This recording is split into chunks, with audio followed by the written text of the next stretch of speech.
بسم اللہ الرحمن الرحیم۔ ان مع العسر یسرا، ہر مشکل کے ساتھ کوئی آسانی بھی ہوتی ہے۔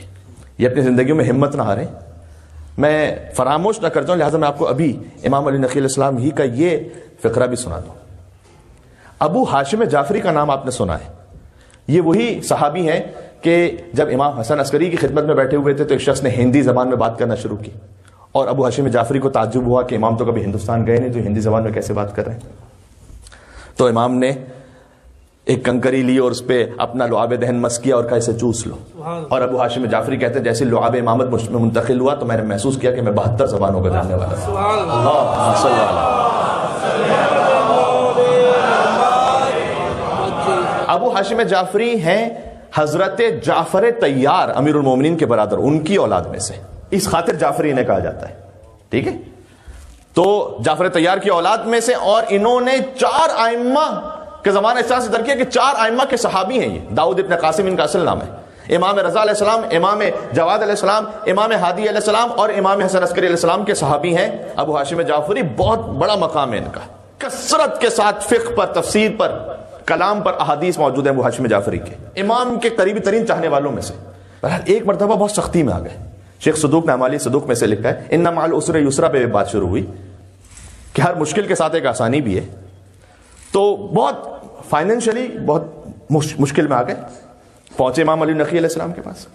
اب امام علی نقی علیہ السلام کے پاس پہنچے تو زبان پر، بہرحال چاہے کتنے ہی بافضیلت ہوں، معصوم تو فقط 14 ہے نا، تو زبان پر ایک جملہ ایسا آ گیا کہ جس میں شکوہ موجود تھا۔ دیکھیں دعا ضرور کرنی چاہیے لیکن شکوہ کرنا مناسب نہیں ہے، اس میں بڑی تھن لائن ہے۔ بلکہ میں آپ سرچ کروں، فقر و غربت میں اضافے کے اسباب میں سے ایک سبب یہ بیان کیا گیا ہے کہ انسان اپنی غربت کا ذکر ہر انسان کے سامنے کرتا رہے۔ بعض لوگوں کا طریقہ ہوتا ہے کسی حال میں خوش نہیں ہوتے، ایجوریٹ بھی تھوڑا سا کر دیتے ہیں کہ تھوڑی سمپتھیز کو حاصل کرنے کے لیے، تو ہر ایک سے کہیں گے حالات بڑے خراب ہیں، بہت مشکل میں ہوں، دعا کرنا۔ جو ہر ایک سے یہ کہتا پھرتا ہے نا کہ میں بہت مشکل میں ہوں، حدیث میں آیا ہے کہ غربت کے اسباب میں سے ایک سبب یہ ہے کہ تم اپنی غربت کو انسانوں کے سامنے بیان کرو۔ کیوں بیان کرتے ان کے سامنے؟ مشیت الہی نا، کوشش کرو اور اللہ کے سامنے بیان کرو۔ یہ زندگی گزارنے کا بڑا ایک اہم اصول ہے۔ ہاں، جس سے آپ کوئی مشورہ لینا چاہیں، کبھی کوئی فائنینشلی کسی معاملے میں ہیلپ لینا چاہیں، وہ ایک کا دکا افراد ہوتے ہیں، ان کے ساتھ بات کرنے کا الگ معاملہ ہوتا ہے۔ لیکن ہر اٹھنے بیٹھنے والے سے ہر محفل میں ذکر کسی طرح سے اشارتن کرنا شروع کر دینا کہ جناب نہیں آج مشکل میں ہوں، حالات بہت خراب ہیں، یہ خود غربت کا سبب ہے۔ ابو ہاشم جعفری آئے، 10ویں امام سے بیان کیا کہ مولا میں تنگ دستی میں ہوں۔ اب امام کے سامنے تو خیر کہنا کوئی غلط بات نہیں، لیکن چونکہ شکوہ زبان پر آ گیا، امام نے کہا کہ بس اتنا ہی کہا تھا، ابھی بات آغاز کیا تھا۔ امام نے کہا کہ کیا تم نہیں چاہتے کہ تم نعمتوں کا شکر ادا کرو جو اللہ نے تمہیں عطا کی ہے؟ یہ سوچنے لگے کہ داؤد ابن قاسم ان کا نام ہے، کہ سوچنے لگے کہ اللہ نے مجھے نعمتیں عطا کی، کون سی نعمت ہے؟ امام نے کہا سب سے پہلے تو یہ عافیت اور سلامتی جو اللہ نے تیرے بدن میں عنایت فرمائی ہے۔ آج ہم 1400 برس بعد محسوس کرتے ہیں کہ یہ ہیلتھ کتنی بڑی نعمت ہے۔ بڑے بڑے ملینرز ہوتے ہیں، پتہ نہیں ملینز خرچ کرتے ہیں ایک اچھی نیند کے لیے۔ امام نے کہا کہ یہ جو سلامتی اللہ نے تجھے عطا کی ہے، کیا اس بات کا تقاضا نہیں کرتی کہ تو شکر کرے؟ میں آپ کے سامنے ایک دعا بھی بتاتا ہوں، کتنا کمپلیٹ دین ہے ہمارا۔ جب رفع حاجت کے لیے واش روم جائیں، باہر نکلیں، اس میں بھی ایک دعا ہے، باہر نکلو اور دعا پڑھو۔ وہ دعا کون سی ہے؟ من لا یعز الفقیر، جلد نمبر 1 میں شیخ صدوق نے سے لکھا ہے۔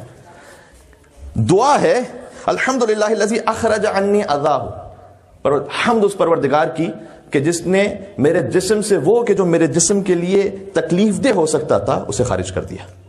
وَأَبْقَى فِيَّ قُوَّتَهُ، اور جو کچھ اس کھانے میں میرے لیے مفید تھا وہ میرے جسم میں باقی رکھا۔ ہے میرے ساتھ آ گیا نہیں ہے؟ مل کے صلوات بھیجے محمد و آل محمد پر۔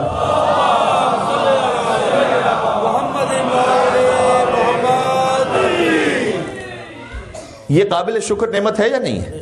اس کے بعد امام نے فرمایا کہ جب رفع حاجت سے باہر آؤ تو یہ دعا پڑھو۔ ہمیں تعلیم دیتے ہوئے ارشاد فرمایا کہ الحمدللہ الذی اخرج عنی اذاہ، جو مضر تھا وہ میرے جسم سے خارج ہو گیا، جس میں میرے لیے قوت تھی، مفید تھا، وہ میرے جسم میں رہ گیا، جذب ہو گیا۔ فیا لہا من نعمت لا یقدر القادرون قدرہا، پھر فرمایا کہ کتنی ہی نعمتیں ایسی ہیں کہ قدر کرنے والوں قدر ہی نہیں، ان کی پتہ ہی نہیں ہے کہ اللہ نے کتنی بڑی نعمت انہیں عطا کی ہے۔ امام نے کہا کہ یہ جو تیرے بدن میں اللہ نے سلامتی عطا کی یہ نعمت نہیں ہے؟ وہ شکوہ کرنے آئے تھے نا. کہا پہلی نعمت ہے سلامتی. دوسرا فرمایا ایمان. سبحان اللہ, ایمان سے بڑھ کے کوئی نعمت ہے؟ کتنے ہیں اس وقت جہاں میں کہ جو اس ایمان کی نعمت سے محروم ہیں؟ میرے خیال میں شاید 2 یا 3% ہوں گے جو واقعا حقیقی ایمان پر ہیں. میں سے کم یہ کہ محبت کی حد تک اور ان ائمہ پر یقین کی حد تک اللہ سبحانہ و تعالیٰ نے ہمیں یہ نعمت عطا فرمائی ہے کہ جب لوگ دنیا داری میں لگے ہوئے ہیں, آپ شب 3 رجب المرجب امام علی نقی علیہ السلام کی شہادت کے موقع پر فرش عذاب میں موجود ہیں. سوچ لیجیے گا کہ شہر کی آبادی کتنی ہے, اس میں سے کتنے فیصد لوگوں کو توفیق عطا ہوئی کہ انہیں یہ پتا بھی ہو کہ آج ایک حجت خدا کی شہادت ہے. ان میں سے آپ شامل ہیں. کیا آپ چنے ہوئے نہیں ہیں؟ کیا آپ منتخب شدہ نہیں ہیں اللہ سبحانہ و تعالیٰ کے؟ سبحان اللہ, سبحان اللہ. اور پھر فرمایا قناعت. تیسری نعمت اللہ نے تجھے قناعت بھی تو عطا کی ہے. جو کچھ اللہ نے دیا اس پر راضی رہنے کی توفیق. ہر مشکل کے ساتھ ایک آسانی ہے, یہ ذہن میں رکھیے گا.